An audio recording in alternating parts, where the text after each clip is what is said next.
ça te plaît, mets un pouce bleu. Si ça te plaît vraiment, abonne-toi, clique sur la petite cloche. Et si ça te plaît vraiment, eh ben partage partout ce que tu peux. Merci. Salut tout le monde, bienvenue dans cet épisode du Choucroute Garage. Alors il démarre un petit peu roots parce que voilà, j'ai accroché le téléphone au rétroviseur. Et vous voyez que je suis encore en tenue de travail. Donc là je suis en train de rentrer à la maison. On est samedi fin de journée et on va partir ensemble faire un petit week-end qu'on espère plutôt divertissant, plutôt sympathique. Mais surtout, ce que je voulais faire, c'était vous montrer que les limitations d'une voiture électrique, donc à savoir l'autonomie, l'obligation de recharger, c'est pas forcément une mauvaise chose. Là, on va essayer de prendre les choses du bon côté, au sens où j'ai programmé pas mal de choses. On va voir si tout se passera comme prévu. Ce qui est important à savoir, c'est que en général, il peut y avoir tellement d'imprévus dans un week-end que finalement, tout ce qu'on peut prévoir à l'avance, c'est se libérer un peu l'esprit. Donc voilà, j'ai prévu le trajet, je vous le ferai découvrir tout à l'heure. À tout de suite à la maison, et par la magie du montage, et hop, magique, on est dans la Tesla, et maintenant on s'en va.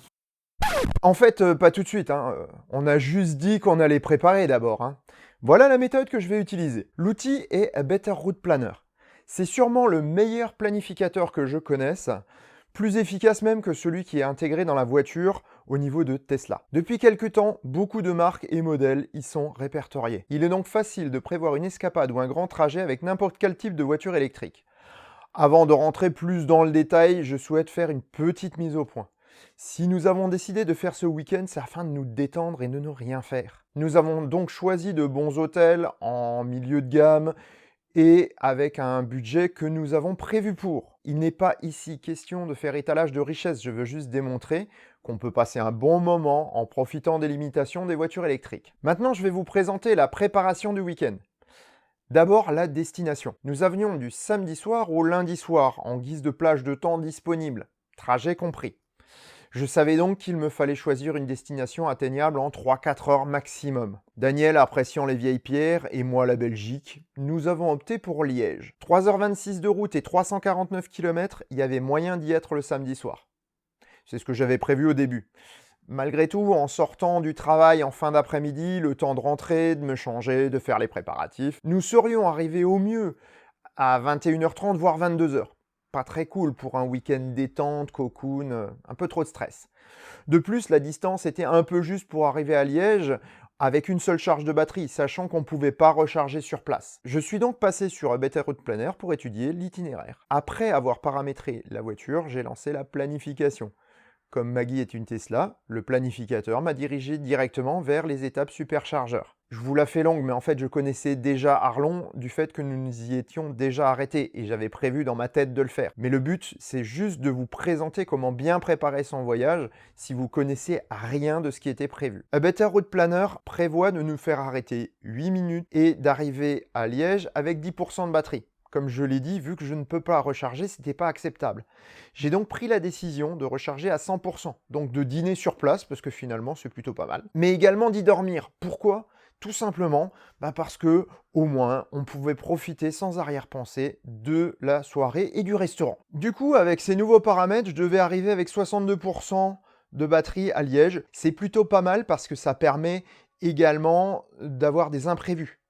Donc, toujours calculer un petit peu large, de toute façon, ça évite le stress. Et puis, si on a envie de visiter un petit truc, vous verrez que ça n'a pas raté. Donc, nous sommes arrivés à Liège en fin de matinée, sans stress. Je tiens ici à faire part à Xavier qui se reconnaîtra de mes remerciements. En effet, tu m'as dit qu'il n'y avait rien à voir à Liège et que c'était une bien piètre destination. Merci de me l'avoir dit, sinon je ne l'aurais même pas remarqué. Les images de cette vidéo en témoignent. D'ailleurs, je vous mettrai des petits conseils sur cette destination. Merci Xavier pour ton avis éclairé, je n'hésiterai pas à le faire partager. Nous avons passé donc une superbe journée à nous promener, à admirer la vue, à profiter des plaisirs de la table. Et au lundi matin, il était temps de partir. Encore une fois, j'ai utilisé A Better Route Planner pour programmer le retour. Comme nous allions à Spa, j'ai décidé de faire un arrêt superchargeur à Verviers. Il n'était pas nécessaire de recharger, mais comme c'était plus ou moins sur notre route, je me suis dit que c'était intéressant de tester ce spot. En effet, depuis que nous avons la Tesla, c'est devenu presque un jeu de découvrir des nouveaux superchargeurs. Du coup, la visite d'une petite ville pleine de surprises, dont une fresque magnifique qui évoque plein de souvenirs pour moi, et un parc de toute beauté. Comme quoi, on peut être gagnant, même sur un arrêt impromptu. Du coup, comme nous avions chargé à 100% à Verviers, je n'avais pas prévu de recharger en cours de route jusqu'à la maison, même si le planificateur me le proposait. On a donc visité Spa, et en début d'après-midi, les nuages se sont amoncelés, donc on a décidé de prendre la route. Après une portion en Belgique, l'autobahn allemande, illimitée, nous a tendu les bras. Lors de la programmation du trajet retour, comme je viens de vous le dire, la recharge à Wittlich se trouvait sur le trajet. Je l'ai intégrée à toutes fins utiles dans mon programme. Mais je ne décidais qu'au moment venu si oui ou non j'allais m'en servir. La fin du voyage s'est faite tranquillement et nous sommes arrivés à la maison, reposés et ravis d'un week-end passé en voiture électrique. Voilà maintenant le tableau prévisionnel des arrêts et recharges. Nous allons le comparer à la réalité. Mais avant tout, place au récit de ce week-end pourri en voiture électrique. À tout de suite à la maison et par la magie du montage, et hop, magique, on est dans la Tesla et maintenant on s'en va. Alors, départ avec 338 km d'autonomie et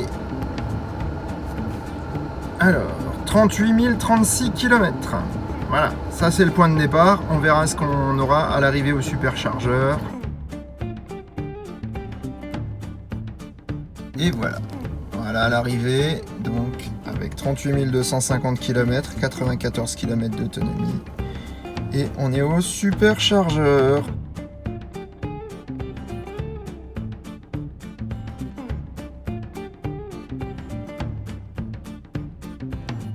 Bon ben voilà, première pause, donc pause superchargeur. Vous voyez que finalement la pause superchargeur sera un peu plus longue que prévu. Donc on va s'arrêter pour la nuit. On va aller tranquillement manger, on va déjà prendre l'apéro et on va profiter de la soirée. Trop dur la vie quand même pour les voitures électriques. Parce que franchement c'est chiant de devoir rester à l'hôtel le soir. Mine de rien. Bah oui, je sais, je fais le cacou, mais voilà, Maggie a terminé de charger. Donc il faut que j'aille la débrancher pour laisser la place à ceux qui éventuellement pourraient venir. Je sais que beaucoup de voitures sont garées, des thermiques, il y en a qui en ont rien à foutre, mais par pur principe, je débranche ma voiture, je vais la mettre à l'écart pour qu'elle n'embête personne et que si quelqu'un a besoin du superchargeur, ce soit pas ma bagnole qui soit en train de le bloquer. Parce que ça, c'est quelque chose que je ne veux pas. Je viens de remettre la voiture en charge juste pour 20 km d'autonomie en plus, alors c'est pas grand chose. Donc on va repartir pour la journée. Comme vous le voyez, la voiture est quasiment chargée. Donc maintenant on va aller à Arlon. C'était pas forcément prévu au programme, mais on a décidé qu'on allait quand même aller faire un tour dans la ville. Parce que voilà, on a de l'électricité, on a ce qu'il faut, donc on va aller dans la ville, on va aller faire un petit tour, voir un peu les monuments, ce qu'on peut trouver. Et ensuite on va aller vers Liège.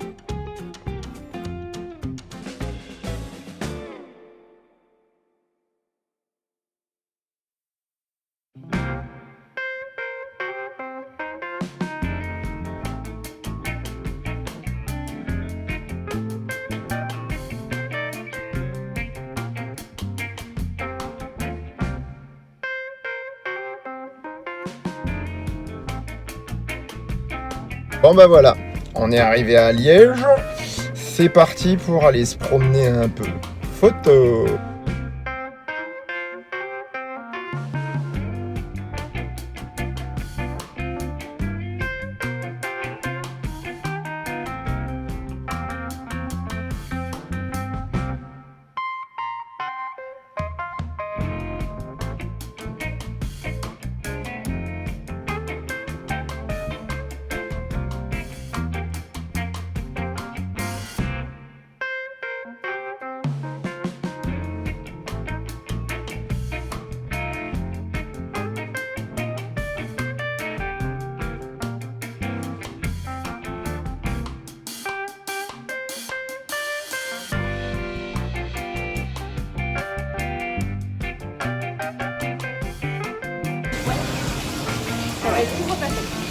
Non, non, vraiment, venez pas. Venez surtout pas.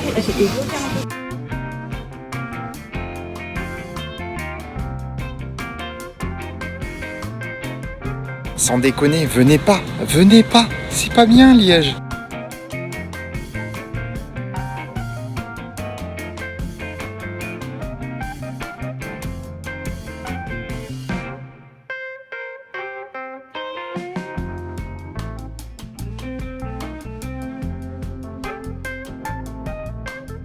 Et venez pas. Venez pas.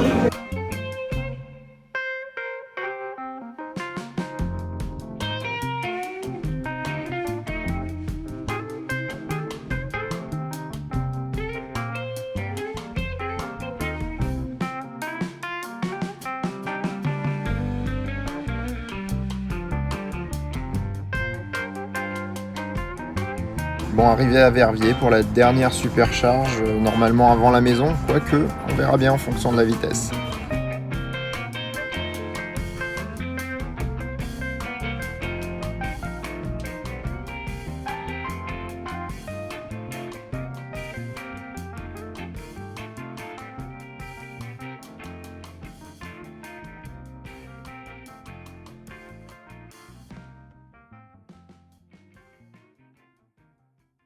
On n'est pas bien là, Tintin?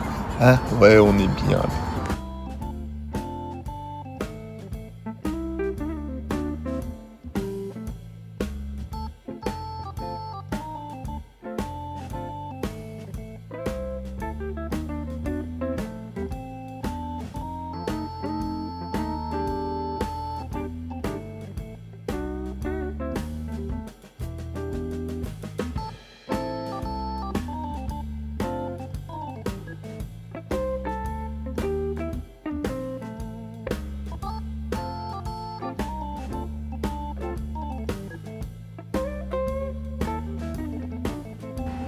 Bon bah voilà, on recharge. Alors pourquoi est-ce qu'on recharge? En fait, on recharge sur le chemin parce que j'ai joué au con et j'ai un petit peu profité des autobahns allemandes. Autobahn allemande plus Tesla, bah, ça a donné un peu plus de consommation, donc à tout hasard, je recharge quand même à 100%, histoire de rentrer tranquille.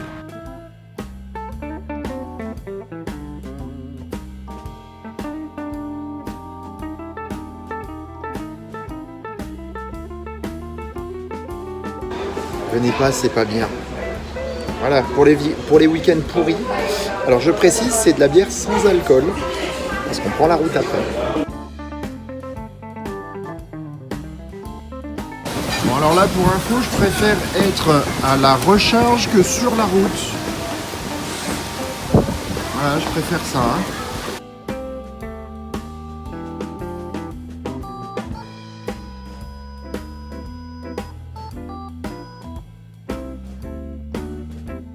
À l'arrivée, voici le tableau comparatif des prévisions par rapport au réel. Je trouve qu'on s'en est plutôt bien sorti. On va refaire l'exercice sous peu, mais sur une bien plus grande distance, et vous verrez que là, dans les semaines qui viennent, il y aura un nouvel épisode qui va être vraiment, vraiment sympa. Malheureusement, ce week-end est fini. On a un petit pincement au cœur quand on reprend la route du travail, mais bon, c'est la vie. La leçon que je voudrais tirer d'un tel week-end est que si l'on décide de prendre les limitations des voitures électriques comme des avantages, on va réellement en profiter. En effet, il n'est pas plus cher de dormir dans 2 hôtels que 2 nuits dans un seul. Mais c'est vachement plus agréable. Nous aurions aussi pu profiter plus longtemps de Spa et, si nous l'avions voulu, rentrer d'une traite, mais nous aurions manqué un arrêt sympa en Allemagne. Sans notre voiture électrique, il est probable que je n'aurais pas eu cette manière de penser. En conclusion, si vous voulez passer un week-end pourri en voiture électrique, planifiez rien et lancez-vous à l'aventure. Mais si vous voulez vraiment en profiter, moi je vous invite à programmer, planifier, et vous dire qu'est-ce qui me ferait plaisir sur le trajet. J'ai coutume de dire que finalement, les autres arrivent en vacances à destination. Moi, j'arrive en vacances lorsque je sors la voiture de ma cour et que je commence mon trajet, parce que le trajet doit faire partie des vacances. Sur ces bonnes paroles, je vous dis à bientôt pour de nouveaux épisodes. Faites bonne route, soyez prudents. Ciao.